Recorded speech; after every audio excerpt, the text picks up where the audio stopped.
పాలమూరు జిల్లాతో పాటు రాష్ట్రంలోని సాగునీటి ప్రాజెక్టులకు భగీరథ ప్రయత్నం చేసేనా నీళ్లు తెస్తారన్నారు తెలంగాణ రాష్ట్ర ముఖ్యమంత్రి కేసీఆర్. ఇందుకోసం ఆంధ్రప్రదేశ్ ప్రభుత్వంతో ఎంత పోరాటమైనా చేస్తామన్నారు. మహబూబ్నగర్ పట్టణంలో పలు మురికివాడల్లో ఆయన పర్యటించారు. బస్తీవాసుల బాగోగులు అడిగి తెలుసుకున్నారు. ఈ సందర్భంగా పలు సమస్యలు ముఖ్యమంత్రి దృష్టికి తీసుకొచ్చారు ప్రజలు.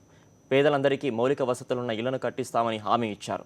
వారం రోజుల్లో ఆయా వాడల్లో అధికారులు సర్వే నిర్వహించి 1+1 ఇళ్లకు బదులు ఇండిపెండెంట్ హౌసెస్ నిర్మిస్తామన్నారు. ఇందుకు త్వరలోనే ప్రణాళికలు సిద్ధం చేస్తారని సీఎం హామీ ఇచ్చారు.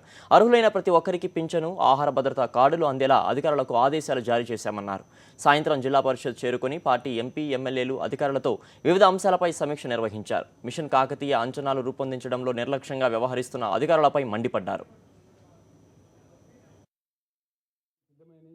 తయారైన జిల్లాలో రాబోయే కొద్ది రోజులలోనే బహుశా 2-3 వారాల కన్నా టైం పట్టకపోవచ్చు.